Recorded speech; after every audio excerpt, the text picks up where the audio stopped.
하나님의 말씀을 우리가 함께 나눌 때에 사실은 교회 안에서 두 가지가 필요합니다. 하나는 티칭입니다. 이 성경의 말씀을 우리가 잘 이해해야지 우리의 삶에 적용할 수가 있잖아요.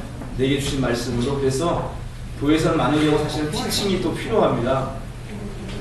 그런데 이제 어려운 점은 뭐냐면 교회 공동체가 함께 하나님의 말씀을 연구해 가고 공부해 가고 그런 준비가 되면은 사실은 하나님께서 지금 우리의 상황 가운데 하시고자 하시는 말씀을 그냥 하나님께서 말씀해 주시기가 쉽거든요. 그냥 성경 말씀을 제로로 해서 많은 경우 이제 현대교회 우리 믿는 사람들이 성경 말씀을 그렇게 공부를 안 하시고 이제 예배 드리고 오십니다. 대부분. 그러다 보니까 이런 상황들을 많이 설명을 하는 예배를 많이 해요. 그러다 보면 티칭은 아무래도 이게 하나님께서 다이렉트로 역사하시는데 좀 한 단계 거쳐서 가는 것 같아요. 제 느낌에. 그러다 보니까 티칭을 하면 거기에 관심이 있거나 거기에 좀 마음이 있는 사람들은 잘 이렇게 배우고 따라갈 수 있지만 별 관심이 없는 사람은 재미가 없어요. 2000년 전에 그 얘기를 설명을 들으니까 적용이 아니고 그죠?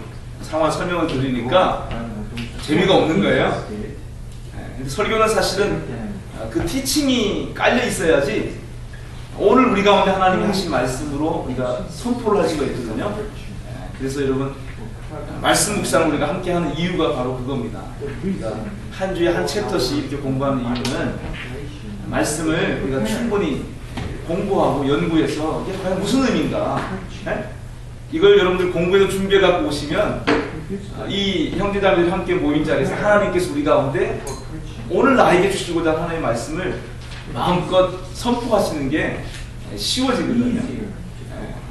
그래서 항상 선택이 이제 있어요. 티칭을 좀 해야 되나? 아니면 그냥 좀 힘들어도 선포로 그냥 가야 되나? 그런 고민을 항상 하게 됩니다. 근데 저희 교회 세팅은 뭘 추구하냐면 가능하면 티칭보다는 우리 중에 지금 하나님이 함께 하시니까 그 하나님이 오늘 지금 나에게 주시는 그 음성을 진리의 음성을 우리가 디서닝하고 그 말씀 앞에 우리 자신을 내어드리는 그런 선포적인 말씀이 우리 가운데 나누어지는 것을 제가 사모하고 이런 세팅에서 사실 우리가 추구해야 될 게 바로 그겁니다. 형제리 자매님들이 한 사람씩 이렇게 참여하게 하는 이유 자체가 뭐냐면 성경의 의미가 뭔지 티칭하라고 그 시간을 드리는 게 아니고 그 말씀의 이해를 통해서 내 삶에 적용된 거 선포로 경험된 것을 나누라고 나눔의 시간을 갖는 거거든요. 그죠? 그래서 누가 나누라고 했는데 성경 말씀을 설명을 하면 재미가 없죠. 저 사람 또 지식 자랑하는구나 이렇게 된단 말이에요. 그러니까 형제자매 나눌 때는 어떻게 해요? 성경의 벌스의 의미를 이렇게 얘기하는 것보다는 이 말씀이 나한테 어떻게 터치가 되고 이 말씀이 나에게 어떤 영향을 줬는지 왜 이 말씀이 나한테 찔림이 되고 이 말씀 때문에 내 생각이 바뀌고 삶이 바뀌었는지 이거 나누라고 이제 우리는 이런 세팅을 계속 추구하는 거거든요. 그러니까 설교도 그렇습니다. 설교도 사실은 우리가 잘 준비가 돼서 하나님이 다이렉트로 우리 가운데 선포하실 수 있으면 제일 좋아요. 그 의도를 우리가 이해하고 같이 오늘 나에게 주신 하나님의 음성을 받을 수 있도록 그냥 소비자로 내가 그냥 극장에 관중석에 앉아있는 것처럼 생각하지 마시고 하나님 지금 우리 중에 함께 하시니까요. 그 하나님이 오늘 나에게 해주시고자 하시는 말씀이 있는 줄로 믿습니다. 있잖아요. 그죠? 그거 믿으시죠? 그거 아무 기대 없이 그냥 앉아계신 거 아니죠? 그죠? 하나님이 오늘 나한테 정말 하나님이 살아계신 하나님이 나보다도 나를 잘 아시는 하나님이 오늘 나한테 뭔가 말씀해 주실 것을 여러분 기대하고 지금 예배 드리시는 거죠? 아멘? 그 기대가 없으면 믿음 없는 사람인 거예요. 믿는 자로 우리가 2015년 달려가자고 제가 말씀드렸잖아요. 믿음 없는 자가 되지 말고 믿는 자가 됩시다. 고린도 교회의 여러 가지 문제에 대해서 사도 바울이 계속 다루고 있습니다. 사실 10장까지는 크리스찬으로서 이 땅에 살아갈 때에 여러 가지 있었던 문제들을 다뤘잖아요. 근데 11장부터는 그 크리스찬 라이프 가운데 특별히 교회 공동체와 관련돼서 지금 문제들을 다루기 시작했어요. 교회 공중 예배 안에서 여자들이 머리에 수건 쓰는 문제가 논란이 됐었고, 그 다음에 주의 만찬에 참여할 때에 고린도 교회 안에 가난한 자 또 부자 사이에 마음에 이렇게 좀 상처를 받고 하는 그런 좋지 않은 일들이 있었어요. 그렇지만 그런 문제를 통해서 사도 바울은 앞부분에서 크리스찬 라이프의 문제들에 대해서 십자가에 못 박히신 그리스도를 얘기하면서 우리 생명이신 그리스도를 얘기하면서 크리스찬 라이프에 대한 가이드와 교정을 했던 것처럼 이 공동체의 삶을 통해서도 문제를 다루면서 어떻게 하나님의 통치가 이 땅 가운데 이루어질 수 있는지 하나하나 이제 영적 원리들을 지금 선포하는 내용들이 각 챕터마다 계속 이어집니다. 11장 가운데서는 우리가 머리에 수건 쓰는 문제와 관련해서 오솔로티와 권위와 거기에 대한 순복의 문제가 얼마나 중요한지를 사도 바울이 선포했다고 했고요. 그리고 주의 만찬을 다루는 문제에 있어서는 주의 만찬은 주님을 기념하는 데 늦지 못하면 주의 만찬이 될 수가 없다.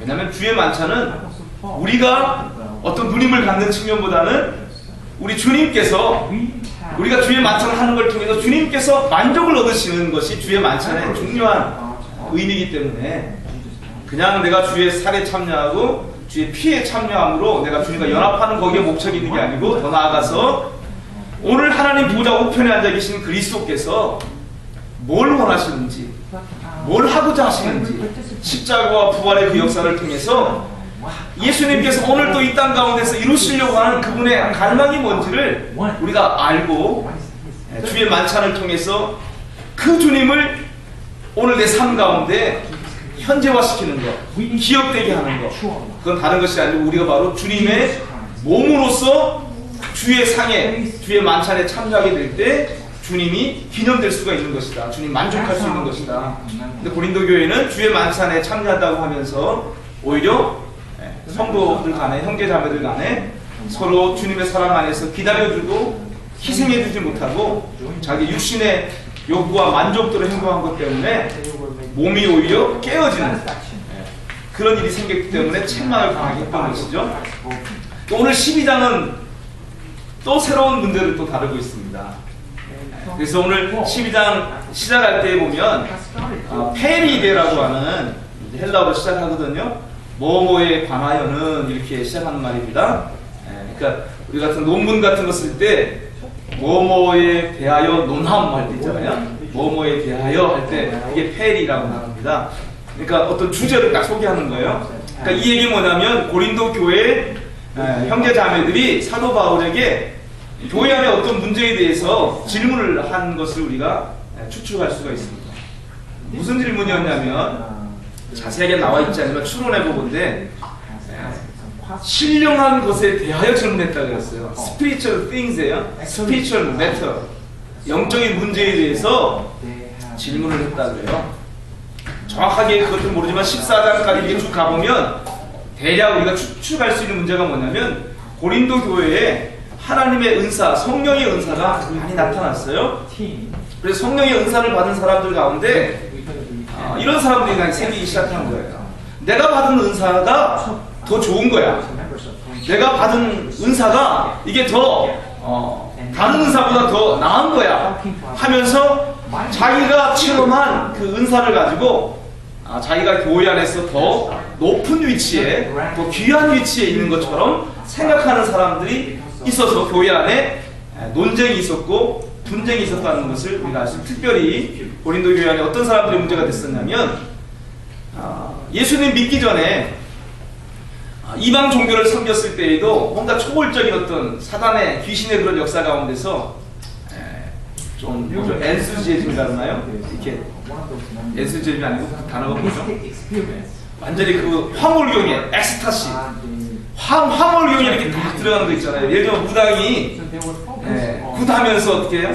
잡두 위에 올라가는 것 같은 그런 거 있잖아요. 초월적 슈퍼내추럴 파워가 나타나는 그런 현상 가운데 아마 사람들이 알아듣지 못한 이상한 어떤 말들을 하는 그런 것이 아마 성경에서 보통 방언이라는 방언이라고 그러는데 그런 현상들을 실제적으로 엑스타시 상태에서 황홀경 상태에서 뭔가 예언도 하고 뭔가 알아듣지 못하는 이상한 말을 하면서 예언을 하고 하는 특별히 교회 안에 14장을 보면 여자분들 가운데서 그런 영적 은사를 강하게 경험하고 너무 그냥 강력하게 그걸 체험하다 보니까 어떻게 보면 상식이나 이성을 좀 이제 잃어버린 거죠. 그러면서 영적 우월감에 빠진 사람들이 특별히 방언을 하는 사람들 가운데 있었던 것 같아요. 그래서 14장에 가보면 여자들은 교회 안에서 잠잠하란 말이 그래서 나오는 거예요. 그 맥락에서요. 영적 은사, 성령께서 주시는 은사에 대해서 고린도 교회 안에 다툼이 있었고 분쟁이 있었고 거기에 관해서 사도 바울에게 뭔가 질문한 것 같아요. 그래서 그 질문에 대해서 사도 바울이 이제 설명을 하는 거죠. 영적 은사에 대해서 또는 영적인 것이 과연 무엇인지, 영적인 사람으로 살아가는 것이 무엇인지에 대해서 12장에서 지금 설명하고 있는 내용입니다. 우리가 말씀을 묵상하고 살펴봤으면 알겠지만요, 사도 바울의 대답은 그런 영적 은사가 우리가 교회 안에 좀 더 이렇게 신분이 더 높아지고 내가 좀 더 사람들한테 뭔가 우월한 위치에 가는 그걸 위해서 준 것이 아니고 모든 은사들은 다 성령님께서 전체 교회, 전체 공동체의 유익을 위해서 성령께서 각 사람에게 맞는 그 뜻을 쫓아 기뻐하신 뜻대로 은사를 주시는 거기 때문에 심지어는 그 은사가 스피리추얼 은사라고 했을 때 그 스피리추얼한 것이 뭐 방언하고 방언 통변하고 예언하고 이런 것만 있는 게 아니고 심지어는 12장에 보면 너희들이 봉사하는 모든 것들 직임들 있잖아요. 교회 안에 장로라든지 집사라든지 여러 가지 직분들 있잖아요. 직임들. 직임의 단어, 그 단어가 정확하게는 사실은 서비스, 미니스트리 이런 뜻이거든요. 섬긴다 이런 뜻이거든요. 디아코니아라는 단어죠. 그러니까 이건 사실은 그 당시 그리스 로만 사회에서 사람들이 다른 사람을 서비스하는 모든 이들을 다 나타낼 때 쓰는 단어예요. 디아코니아라는 단어가. 그러니까 하나님께서 각 사람에게 성령의 은사 또는 직임 또는 하나님의 역사 여기 안에 그러니까 특별하게 어떤 영적인 어떤 방언이나 통변이나 뭐 신유나 이런 것만을 포함하는 것이 아니고 심지어는 곁에 있는 사람에게 내가 호의를 베풀고 친절을 베푸는 거라든지 일상적인 모든 것까지 다 범위를 하나님의 역사 안에 또는 주님께서 주시는 직임 안에 또 성령의 은사를 영적인 것을 이렇게 넓히는 내용이 나옵니다. 우리는 보통 영적이다 그러면은 뭔가 막 방언기도 하고 막 예언 사역하고 이러면 영적이라고 생각하잖아요. 영적인 그런 것만이 영적인 게 아니고 아주 상식적이고 일반적인 삶 가운데서 우리가 하나님에 의해서 드려지고 쓰임받는 모든 것이 다 사실은 영적인 거라는 설명까지도 하죠. 그러면서 교회 안에 은사를 가지고 내가 받은 은사가 더 좋은 거야 하면서 다툼이 있고 일어나니까 그 당시에 그레코 로만 사회에서 많이 쓰는 얘기입니다. 소셜 유니티를 위해서 사람들이 이렇게 사람들을 설득하고 할 때 가장 많이 쓰는 비유 중에 하나가 몸에 대한 비유세요. 몸. 휴먼 바디를 가지고 설명을 한단 말이에요. 그것을 그대로 가져와서 몸과 그 몸 안에 여러 가지 다양한 지체들의 기능을 가지고 교회 안의 형제자매들의 삶에 대해서 설명하는 내용입니다. 물론 이제 그레코 로만 사회에서 인간의 몸을 가지고 사회적 통합을 얘기할 때에는 대부분 그레코 로만 사회에서는 사회적 엘리트들을 위한 논리로 그 바디의 이미지가 사용되죠. 그래서 약한 약자들이라는 여성이나 아이나 이런 사람들의 목소리는 사실은 그 소셜 유니티 안에 이렇게 배제돼 버렸죠. 그러니까 남성 위주로 또 권력을 가진 자 위주로 그들의 논리와 이론에 맞는 소셜 유니티를 얘기하는 그런 담화나 이야기들이 많았겠죠. 그러나 오늘 고린도서 12장에서 사도 바울이 가져오는 이 그리스도의 몸이라고 하는 이 이야기는 사실은 비유라기보다는 두 가지 관점을 설명할 수 있어요. 그죠? 이게 그냥 비유다. 어떤 것을 설명하기 위해서 비유로 그냥 우리가 그리스도의 몸이다 이렇게 얘기한다고 이해할 수도 있겠고요. 아니면은 눈에 보이는 우리의 몸과 머리의 관계, 몸과 그 지체의 관계, 각 파트의 관계, 이 관계보다도 우리가 성령 안에서 그리스도를 머리로 하고 그리스도를 주로 삼아서 그리스도의 한 몸을 이룬 우리의 이 실제가 우리 몸과 그 몸의 여러 가지 지체의 관계보다 더 실제적인 거기 때문에 이거는 비유라기보다는 영적 실제를 이렇게 선언하는 것이다 이렇게 볼 수도 있겠죠. 그죠? 사람마다 어떻게 접근하기 다르는데 사실은 오늘 이 시간 우리가 그리스도의 몸에 대한 진리를 함께 주님께서 풀어주시기 원하는데요. 이게 사실은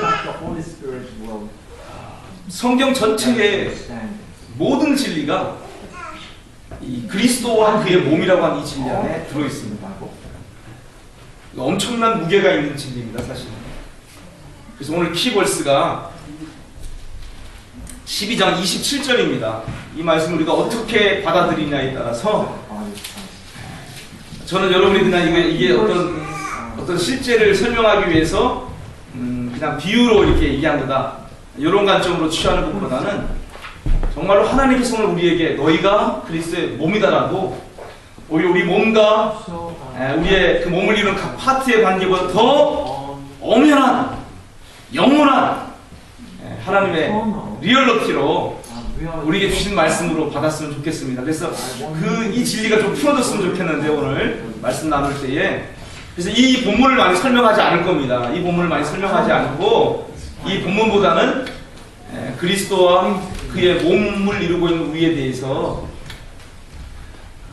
하나님께서 우리 가운데 말씀하시고 그래서 우리가 주님 앞에 회개하고 정말로 그리스도의 몸으로 부르심 받은 우리의 부르심이 어떠한 영광이고 어떠한 부르심에 책임이 있는지 그것들 앞에 우리가 겸손하게 설 수 있는 시간이 됐으면 좋겠습니다. 27절 말씀 같이 한번 읽어보겠습니다. 너희는 그리스도의 몸이요 지체의 각 부분이라. 고린도 교회에 여러 성도들 지금 다툼도 있고 분쟁도 있고 영적 우월감에 빠져서 다른 사람들을 좀 이렇게 멸시하기도 하고 이런 사람들도 다 있는데 또 믿은 지 한 5년밖에 되지 않은 사람들로 구성된 교회인데 그 고린도에 있는 형제자매를 향해서 사도 바울이 너희는 그리스도의 몸이다 이렇게 얘기하고 있죠. 너희는 그리스도의 몸이다. 너희는 그리스도의 몸이다. 여러분 그 이해가 됩니까? 너희는 그리스도의 몸이다.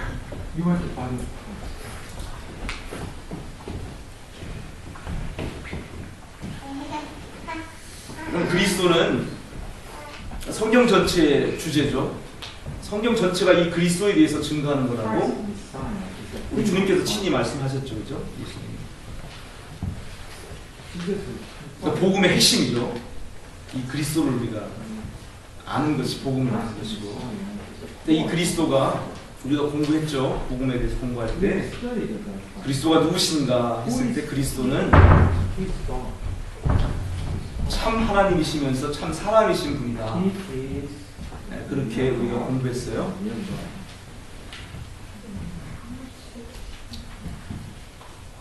그리고 이 그리스도 안에서 하나님과 사람이 함께 만나죠.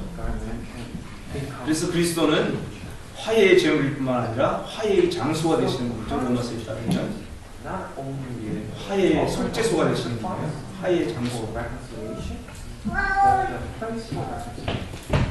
그리고 하나님께서 인간을 창조하실 때에 하나님의 형상대로 만드셨다고 성경이 얘기하죠.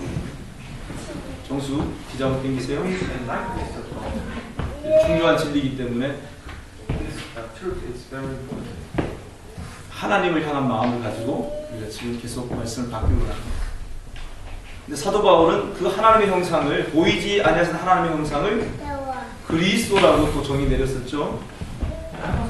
골로새서나 히브리서나 고린도후서에 그리스도가 바로 하나님의 형상이라고 그렇게 또 풀었습니다. 그러니까 하나님이 인간을 창조하실 때에도 그 창조의 목적이 그리스도라고 돼 있어요. 그리스도를 따라서 사람을 창조하시겠다고 하나님 작정하셨고, 그 그리스도를 따라서 우리 사람들을 만드셨거든요. 그 예수님이 십자가와 부활을 통해서 행하신 일이 바로 뭐냐면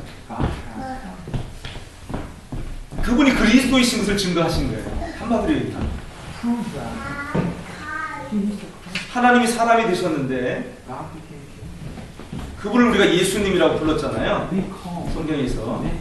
그 예수님이 십자가의 죽으심으로 사망 가운데로 들어가신단 말이에요. 하나님이신 사람이 사망 가운데 들어가셨는데 인간의 모든 죄, 인간의 모든 저주, 모든 이 우주 안의 문제들을 다 짊어지시고 그 모든 문제를 끌어안고 하나님의 영원한 심판을 받으셨단 말이에요. 예수님이. 그래서 모든 문제의 종착역인 사망 가운데로 들어가셨던 거예요. 심지어는 음부와 지옥까지 가셨다고 얘기하죠. 그리고 그 음부의 심연 가운데서 십자가에 죽임당하신 예수 그리스도가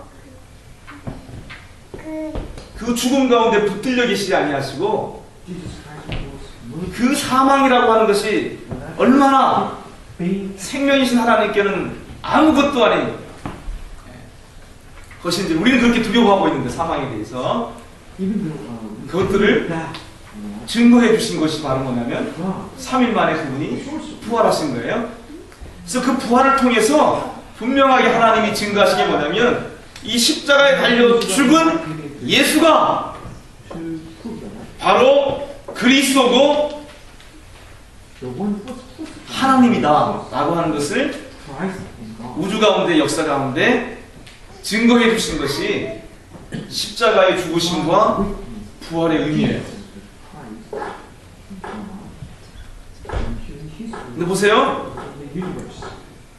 이 그리스도를 통해서 하나님의 창조의 목적이 이루어지는데, 하나님의 창조의 목적은 이 그리스도를 통해서 이루어지는데, 십자가와 부활의 역사를 통해서 이제는 우리의 하나님으로, 우리의 구원자로, 그리스도로 예수 그리스도가 증거됐잖아요. 그리고 십자가에 못 박힌 이 예수 그리스도를 구원자로, 주님으로 고백하도록 예루살렘에서부터 시작된 복음의 전파가 지금 2015년 우리가 살고 있는 이 세대까지 온 열방 가운데 회개하고 예수 그리스도를 주로 영접하라고, 모시라고 하는 복음이 전파되고 지금까지 우리에게 전파되어 오고 있는 거죠. 그래서 복음의 명령은 회개하고 지금까지 살아왔던 내 삶의 모습에서 돌이켜서 하나님을 향해서 이제는 돌이켜서 그 하나님이 하나님 앞에 두 손 들고 나오는 사람들에게 내어주시는 구원의 길, 십자가에 달려 죽으시고 부활하신 예수 그리스도를 우리의 삶에 주님으로, 그리스도로 영접하라고 초청하는 것이 우리가 복음 전파죠. 여러분, 그 복음 전파에 우리가 응답할 때 하나님 없이 사는 내 삶이 허무하고 아무런 의미가 없고 잘못된 것이고, 그래서 하나님 앞에 내가 하나님이 원하시고 하나님이 작정하시고 뜻하신 그 삶을 제가 살고 싶습니다 라고 돌이켰을 때 주님이 우리에게 주시는 것이 바로 뭐냐면 그리스도를 우리에게 주시거든요. 그리스도를 우리의 구원자로 주님으로 주세요. 그 그리스도를 우리가 우리 삶 속에 모셔드리는 방법이 뭐예요? 예수 그리스도를 내 삶의 주님으로 하나님으로 고백하는 거죠. 회개하고 하나님께 돌아온 사람은 그래서 자, 너를 향한 나의 목적을 이루기 위해서 내가 너를 위해서 예비해 놓은 구원의 선물이 여기 있다. 이것을 받아들여라. 그게 바로 다른 게 아니고 그리스도라고 하는 한 분을 내 삶에 하나님으로 주님으로 구원자로 모셔드리는 거거든요. 그렇게 모셔드렸을 때 성경의 약속이 뭐냐면 그리스도께서 우리를 위해서 하시는 일이 있어요. 그리스도께서 우리를 위해서 하시는 일을 침례자 요한이, 세례 요한이 이렇게 소개하는 것이 요한복음에 나오죠. 나는 너에게 물로 세례를 주지만 내 뒤에 나보다 더 크신 분이 오시는데, 메시아를 얘기하는 거죠. 그리스도를 얘기하는 거죠. 그분이 오시면 그분이 성령으로 너에게 세례를 주실 것이야. 이렇게 얘기하셨어요.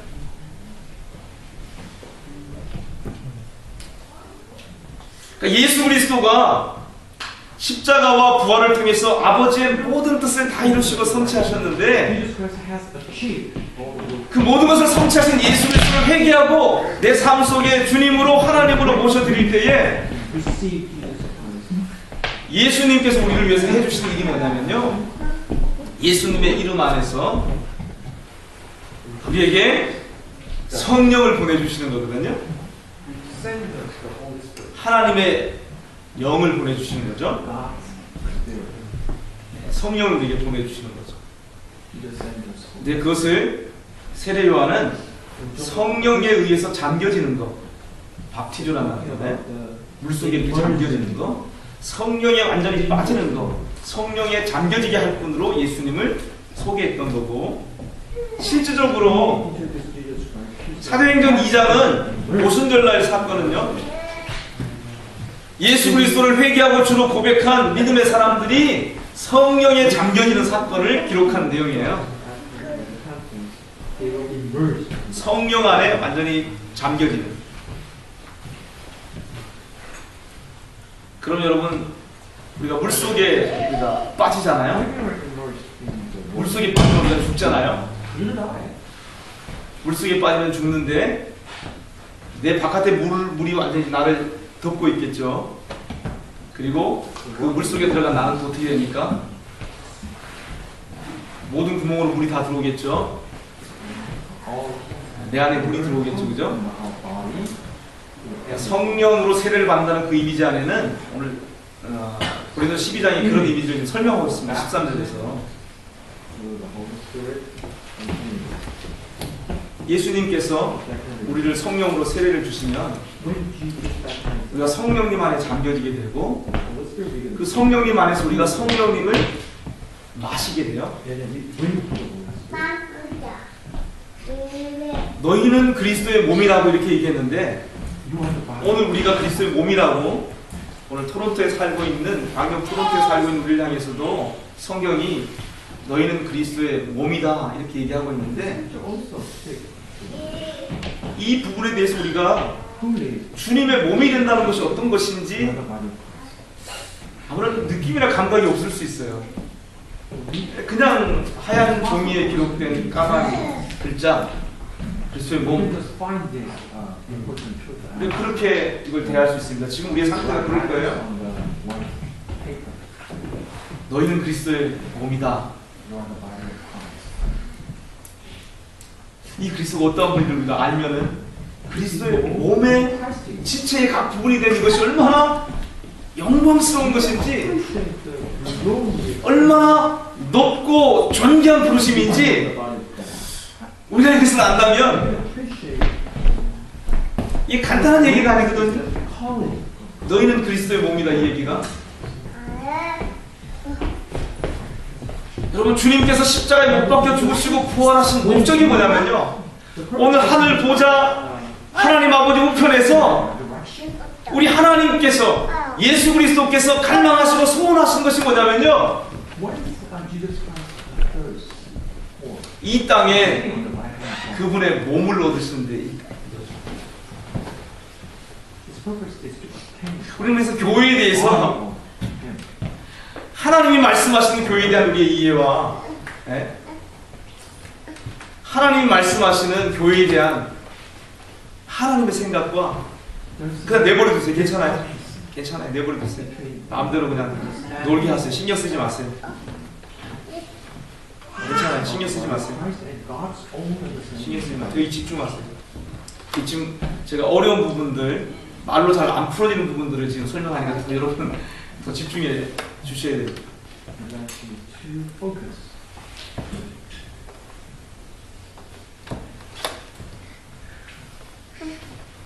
여러분, 그리스도의 몸 그러면요, 그리스도와 우리와 하나가 됐다는 얘기를 하는 거고요. 실제적으로 이 고린도서 12장의 말씀이 12절 말씀 여러분 한번 보세요. 12절 말씀 한번 보세요. 거기 보면 놀라운 선언입니다. 사실은 이게 몸은 하나인데 많은 지체가 있고 몸의 지체가 많으나 한 몸인과 같이 뭐라 그래요? 교회라 그래요? 그리스도의 몸이라 그래요? 뭐라 그래요? 그리스도도 그러하니라 이렇게 표현하고 있어요. 원문이 그렇습니다. 원문이 영어 성경은 좀 의역을 해서 더 바디 오브 크라이스트 이렇게 했지만 오늘 그리스도는요, 오늘 그리스도는 하늘 보좌 우리 아버지 우편에 계신 그 그리스도는요, 머리이신 그리스도는 오늘 이 땅에 있는 교회라고 얘기해요. 교회와 하나 돼 있다고 얘기하는 거예요. 하늘에 계신 그 그리스도가 오늘 이 땅에 교회와 하나라고 지금 얘기하시는 거예요. 근데 우리는 그것들을 경험을 못 하잖아요, 잘. 교회 그러면 그런 인식이 별로 없죠. 교회가 어떤 것인지에 대해서. 그냥 예배당 생각하고, 그죠? 그렇게 생각하죠. 근데 오늘 사도 바울이 은사에 대한 성도들의 남용 때문에 일어났던 문제를 다루면서 사실은 성경에서 가장 중요한 주제를 지금 다루고 있습니다. 하나님의 나라가 이 땅 가운데 이루어지려면 그리스도는요, 하나님의 뜻을 다 이루셨어요. 십자가와 부활을 통해서 다 성취하셨어요. 하나님의 뜻을 다 이루셨는데 하나님의 뜻이 다 성취된 그것이 우리가 살고 있는 이 땅 가운데 하나님의 왕국으로 나타나야 되는데 예수님 십자가에 죽으시고 부활하신 지 2000년 됐는데도 하나님 나라 안 왔잖아요. 하나님 나라 아직 안 이루어졌잖아요, 완전히. 지금 그래서 우리가 살고 있는 이 시대, 은혜 시대 또는 교회 시대라 그러는데 이 시대가 계속 지금 2015년까지 지금 가고 있잖아요. 여러분, 이 역사와 시간의 의미가 뭐냐면 복음에 따르면 그리스도가 이루시고 성취하신 모든 것들을 이 땅에 회개하고 예수를 주로 영접한 믿음의 사람들에 의해서 주님의 십자가의 죽으심과 주님의 부활하심과 이것들을 자기의 것으로 실제적으로 체험하는, 그래서 머리 대신 그리스도가 경험한 모든 것들을 그대로 경험하고 살아내서 그리스도의 어떠하신과 같이 장성한 분량이 충만한 데까지 이른 주님의 몸이, 그리스도의 몸이 이 땅 가운데 준비되기 위한 시간이라고 설명하는 거예요. 여러분, 이 시간에 문제는 뭐냐면, 그런데 많은 시대가 있었잖아요. 오늘 우리도 2015년을 살고 있고 많은 시대에 믿는 자들이 있었단 말이에요. 교회라고 이름하면서 많은 성도들이 있었어요. 다른 세대는 모르겠어요. 다른 세대는 분명히 주님 앞에 정말로 그 십자가의 죽음에 참여하고 부활의 영광을 누렸던 수많은 성도들이 아마 역사 가운데 있을 거예요. 그리고 마지막 시대를 달려가고 마지막 바톤을 이어받아 달려가고 우리 또한 그렇게 남은 몫을 다 감당하고 체험해서 주님의 장성한 분량의 그 몸이 우리 세대에 준비될 것을 아마 앞서간 성도들이 기대하면서 바라보고 있을 거예요. 근데 다른 세대는 얘기하지 말고 그러면, 그리고 다른 나라, 다른 지역에 있는 그런 사람들 얘기하지 말고 오늘 함께 얘기하는 우리에 대한 얘기를 좀 해보자고요. 좀 제가 어려운 얘기 지금까지 했지만 사실 이 얘기를 하려고 지금 하는 겁니다. 우리에 대한 얘기를 해보자고요. 우리에 대한 얘기를.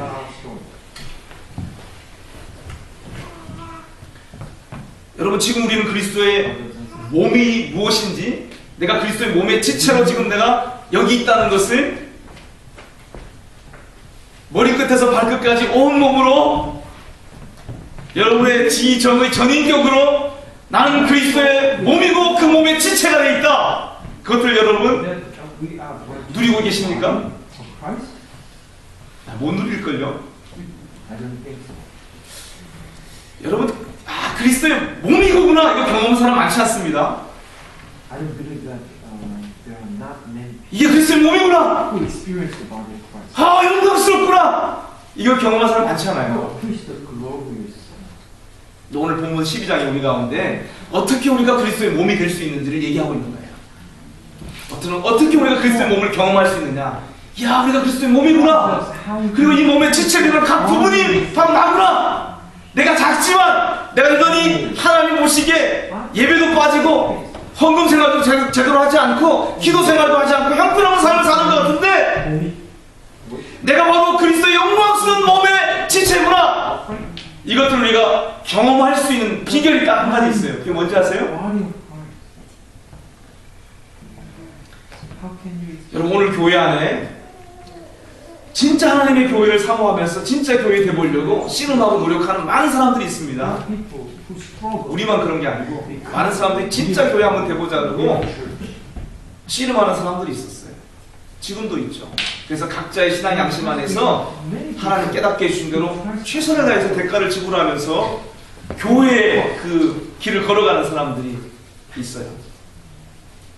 그래서 어떤 사람은 교리를 가지고 이 교리가, 이 순수한 교리가 하나님의 잣대이기 때문에 이 교리에 동의하는 사람들, 거기에 헌신하는 사람들로 한 몸이 될 수 있다고 얘기하는 사람들이 있습니다. 근데 많은 사람들이 사실은 그 교회에 대한 부르심에 관심도 없는 사람이 더 많고요, 사실은. 그냥 교회를 다니는 것이죠. 그래서 하나님 믿으면서 하나님께로부터 내가 누리는 은혜와 축복에 대한 관심으로 일평생을 살아가는 형제자매들이 대다수고 대부분입니다. 그 사람들 가운데서 정말 성경이 말하는 교회, 성경이 말하는 성경적 교회를 이뤄보기 위해서 씨름하는 사람들이 드물게 있는 거죠. 그런 사람이 많이 얘기하는 게 이 성경이 진짜 순수한 하나님의 말씀이니까 이 성경을 하나님의 말씀으로 받아들이는 사람이 진짜 그리스도의 몸을 경험할 수 있다. 또는 이 교리가 정확한 교리이기 때문에 이 교리에 동의하는 사람들로 이 교리에 헌신하는 사람들이 함께 모일 때 진짜 주님의 몸이 실현할 수 있다. 아니면 이런 실현을 하면 성경에 나온 말씀대로 이런 프랙티스를 하는, 거기에 동의하고 그 프랙티스를 함께하는 사람만이 진짜 주님의 교회가 될 수 있고 주님의 몸을 경험할 수 있다. 오늘 우리가 경험하고 있는 많은 디노미네이션들 있잖아요. 그 교회들의 출발이 다 그런 거예요. 교회 현실에 자기의 신앙의 양심이 주님을 추구하며 살아갈 때 이게 진리에 맞지 않는 거예요. 그래서 그 진리대로 순종하면서 대가를 지불하면서 하나님 앞에 십자가에 참여하고 주님의 부활의 영광에 참여하는 삶을 선택해서 그 사람들이 쌓아온 열매를 가지고 그 길을 따라가는 사람들이 있어 디노미네이션이 생긴 거예요. 루터란 처치라든지 리폼드 처치라든지 여러 교회들이 다 생긴 거예요. 저도 그 중에 한 사람이죠. 저도 교회에 대한 씨름을 많이 20대 때부터 고민하고 씨름하는 사람 중에 하나인데, 지금 제가 갖고 있는 이해는 그렇습니다. 교회는요, 주님의 몸을 우리가 경험할 수 있는 유일한 기회는요, 그리고 그리스도의 한 몸이라는 그 실제를 경험한, 야, 이게 한 몸이구나, 한 몸, 여러 몸이 아니고 한 몸이구나. 이걸 경험할 수 있는 유일한 근거는요, 오직 하나님의 성령 안에서만 가능합니다. 교리 안에서 불가능합니다. 어떤 실행 안에서도 불가능합니다. 어떤 지도자 안에서도 불가능해요. 유일한 비결은요, 성령 안에서만 가능합니다. 성령 안에 있을 때에 진짜 한 몸을 경험할 수가 있고요. 성령 안에 있을 때만 우리는 그리스도의 몸으로 경험되어질 수 있어요. 많은 경우 우리가 뭐냐면 몸으로 경험하지 못하는 거 뭐냐면 우리는 다 성령님 안에 살지 않는 게 우리의 현실이기 때문에 교회를 경험하지 못하는 거예요. 그리스도의 몸을 경험하지 못하는 거예요. 분명히 성령은 예수님께서 그랬어요. 내가 가면 아버지께서 내 이름으로 보혜사 성령을 너희에게 보내주실 것이라고 약속했어요. 그리고 예수님은 성령으로 1세기의 처음의 교회를 세례를 베푸셨어요. 우리가 베프티즘 받을 때요, 물세례를 받을 때 사실 우리가 믿음으로 주님 앞에 세례를 받습니다. 그 세례를 받으면 그 세례의 의미는 뭐냐면 사실은 성령으로 세례받은 이 땅에 출현한 그리스도의 몸된 교회 안으로 내가 들어가는 절차예요. 베프티즘 자체가. 그러니까 우리는 그 베프티즘의 고백을 통해, 신앙 고백을 통해서 내가 주님과 함께 십자가에 못 박혀 죽었습니다. 이제 사는 것은 더 이상 내가 아니고 부활하신 그리스도가 내 안에 사시는 것입니다. 나는 십자가에 죽으신 주님과 연합했고 부활하신 주님과 연합되었습니다. 이 고백으로 우리가 워터 베프티즘 받는 거예요. 그러면 그 베프티즘을 통해서 성령님이 우리를 어디로 이끄시냐? 성령 세례를 받은 그리스도의 몸 안으로 넣으시는 거예요. 근데 그거 말고 그 교리적인 설명이에요. 이거는 우리가 베프티즘 다 받았단 말이에요. 물세례 다 받았단 말이에요. 대부분 사람들이, 우리 어린 자녀들 말고는 물세례 받았어요. 그러면 성령 세례를 받은, 하나님의 관점에서 성령 세례를 받은 이 땅에 출현한 그리스도의 몸에 우리가 들어온 거예요. 지금 우리의 포지션은 지금 그렇단 말이에요. 우리의 포지션은 지금 교회 안으로 들어온 거예요. 예수를 주로 고백하고 베프티즘 받을 때 우리가 몸 안에 지금 들어와 있는 거예요. 한 몸 안으로 세례를 받은 거예요. 사실은 한 몸 안으로 13절의 말씀에 나오는 것처럼 우리가 성령에 의해서, 한 성령님에 의해서 한 몸이 되도록 세례를 받았단 말이에요. 한 몸 안으로 들어왔어요. 근데 실제 삶에서 우리가 그 한 몸을 경험하지 못하는 건 뭐냐면, 우리의 포지션은 지금 분명히 그리스도의 몸 안에 들어와 있고 교회 안에 들어와 있는데 실제로 내 인격이 내가 그리스도의 몸의 지체라고 하는 것들을 의식하지 못하면서 사는 게 일반적이거든요. 그러니까 교회를 경험하지 못하는 게 일반적이거든요. 그것은 왜 그러냐면 여러분, 교회 안에 이렇게 들어왔을 때 매일매일 우리의 삶 가운데 계속 반복적으로 경험되어야 되는 내용이 바로 뭐냐면 성령을 마시는 거라고. 13절 그렇게 얘기합니다. 성령을 마시는 거. 크리스찬의 공통적인 체험이에요. 성령 마시는 게. 베프티즘 해서 물 안에 들어가면 물이 내 안에 막 들어오는 것처럼 우리가 성령에 의해서 한 성령 안에서 한 몸이 되도록 지금 세례를 받았기 때문에 이 몸 안에서 우리가 하는 게 바로 뭐냐면요, 우리 신체 몸도 마찬가지잖아요. 신체 몸도 각 파트가 지금 계속 혈액을 공급받고 뭐가 있잖아요. 순환하는 게 있잖아요. 그런 것처럼 우리가 몸 안에 들어오면은 이 몸 안에 흐르고 있는 성령님의 교통 안에서 계속 성령님을 내 안에 마시는 역사가 믿는 자들의 실제적인 체험인 거예요. 그럼 여러분, 성령을 마시는 게 과연 뭘까요? 성령을 마시는 게. 오늘 고린도서 12장 1절에서 3절까지 영적인 것에 대한 분쟁과 또 문제에 대해서 다루면서 뭐가 영적인 것인지 어떻게 분별하는지 중요한 원리를 사도 바울이 3절에서 그걸 또 소개하고 있습니다. 3절이 이렇게 소개합니다. 그러므로 내가 너희에게 알게 하노니 하나님의 영으로 말하는 자는 누구든지 예수를 저주할 자라 하지 않고 또 성령으로 아니하고는 누구든지 예수를 주시라 할 수 없느니라. 이 얘기 뭐냐면 여러분, 성령님이 하시는 일이 있어요. 성령님이 하시는 일. 우리가 성령을 마시잖아요. 매일매일 성령님을 내 삶에 모셔드리면, 더 성령으로 충만해져 가면, 이 성령님이 하시는 일이 바로 뭐냐면 예수 그리스도 우리 삶에 주님이 되시도록, 하나님 되시도록 하시는 일을 하신다는 얘기를 하는 거예요.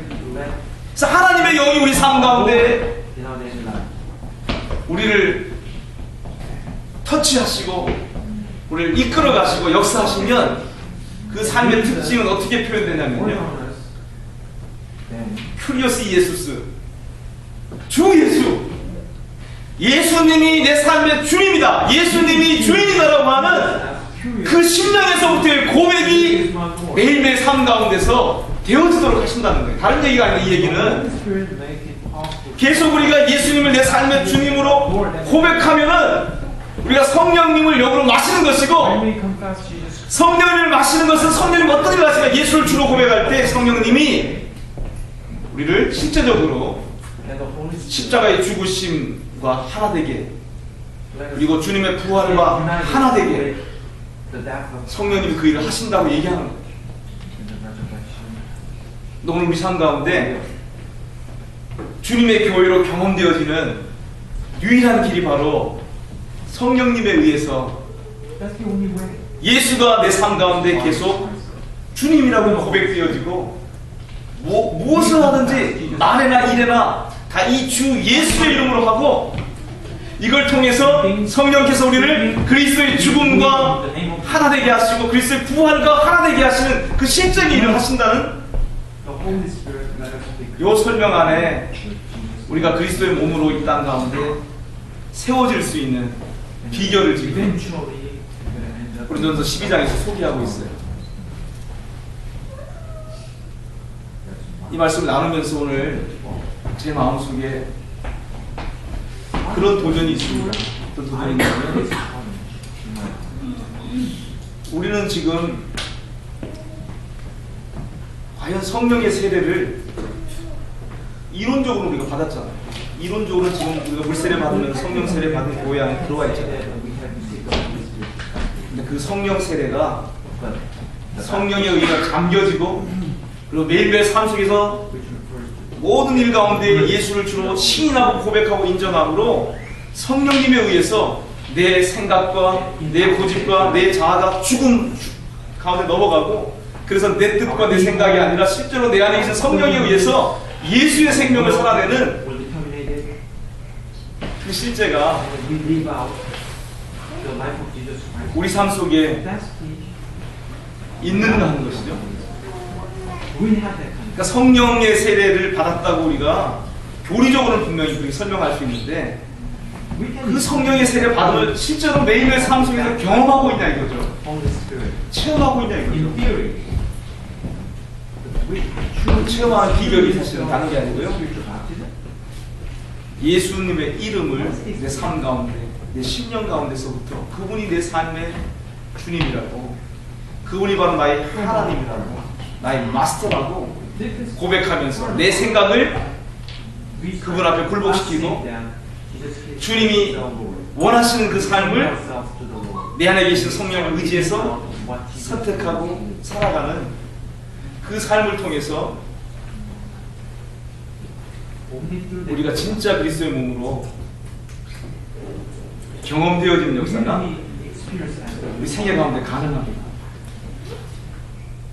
그리고 그 모습은요, 그렇게 성령 안에서 예수 그리스도를 주님으로 시인하고 고백하면서 주님의 죽으심과 부활에 내가 날마다 연합되고 참여되는 그 실제는요, 오늘 고린도 12장 안에서는 내가 어떤 은사, 어떤 직분, 어떤 하나님의 역사에 쓰임과는 상관없이 하나님 그 기뻐하신 뜻대로 내 삶 가운데 이런 재능이나 이런 은사나 또 이런 물질이나 이런 시간이나 이런 재능이나 이런 것들을 주셨는데, 그것들을 가지고 전체 몸의 유익을 위해서, 내 곁에 있는 형제자매들을 위해서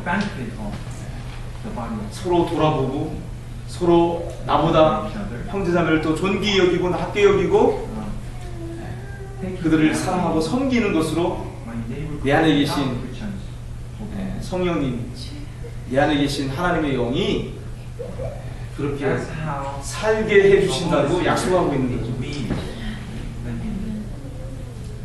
그래서 여러분, 제가 이 시간 함께 기도하고 싶은 게, 정말 우리가 하나님의 은혜로, 긍휼로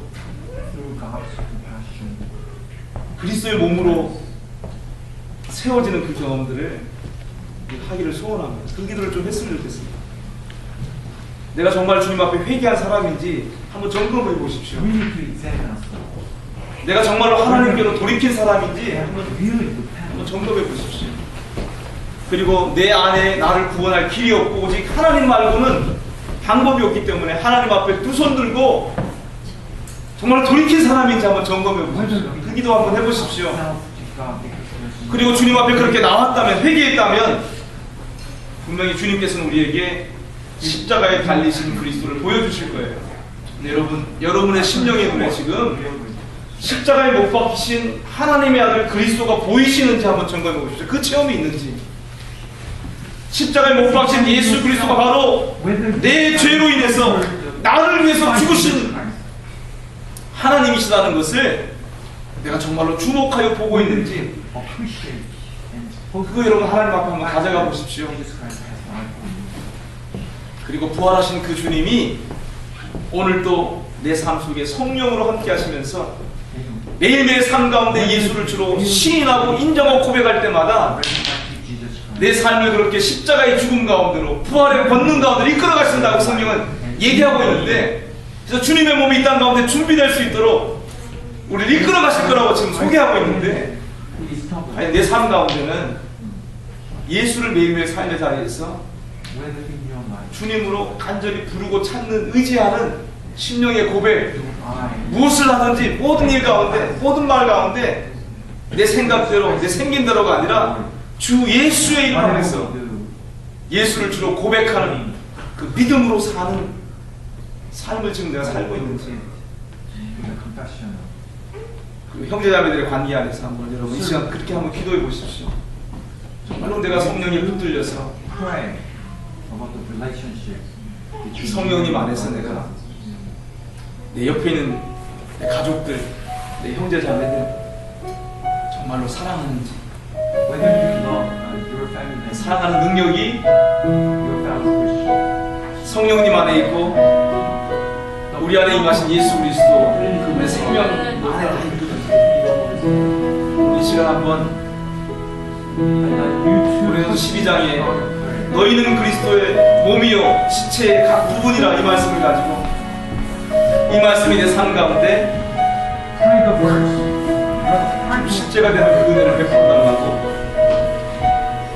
기도하면서 주님 앞에 머무는 시간 갖기를 원합니다.